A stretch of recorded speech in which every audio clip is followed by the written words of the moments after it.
Hello and welcome to the Washington Week Webcast Extra. I'm joined around the table by John Dickerson of Slate Magazine and CBS News, John Harwood of CNBC, Fawn Johnson of National Journal, and Jeff Zeleny of ABC News. It's the end of November and our ponderings are turning to cold nights and hot turkey gravy and giving thanks. Reporters can be a skeptical, if not a cynical bunch, but as we approach the end of an eventful year that was chock full of war, peace, and politics, I thought I'd turn to our crew here tonight and ask what they're thankful for. Maybe a good story, a twist of fate, a hunch confirmed, or a bad tip avoided, or something that has nothing to do with our jobs at all. John Dickerson.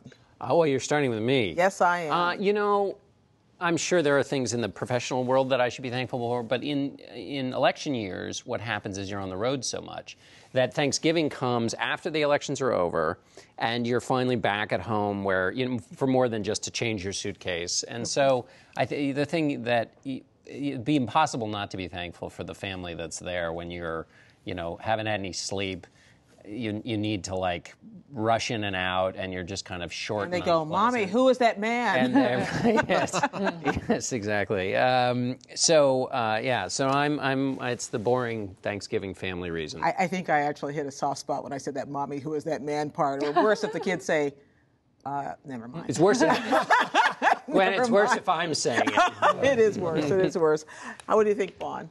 Well, so I was thinking about this, but actually the one that this is going to be surprising, but I was really thrilled by the reaction to the Cortland Malloy, the Washington Post columnist, column that he raised all the hackles of bicyclists around the country when he wrote this column about bicycle terrorists.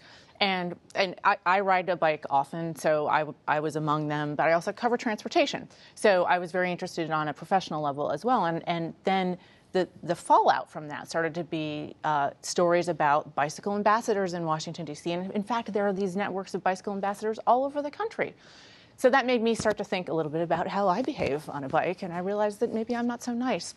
Then, do you stay in the bike lanes, or do you get in front of me in traffic? No, I stay in the bike lanes when there are bike lanes. Yes. But I don't wear a helmet, and sometimes I blow through the stop signs. Oh. But I thought that, but I also have noticed that I get very angry at cyclists when I'm driving, and I also get very angry at pedestrians when they walk in front of me when I'm driving, and I get angry at cars when they're driving, when I'm walking. So this is all anger?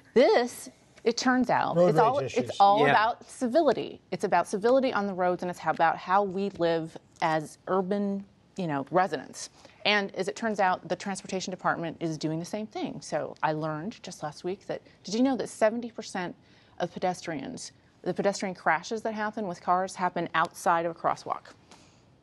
Did not know that. I did not know that. Yeah. Jeff, what are you thankful for? I'm thankful for good health and family, but I'm also thankful for, as we head into my favorite year of the political season. Okay. It is the year before the presidential campaign.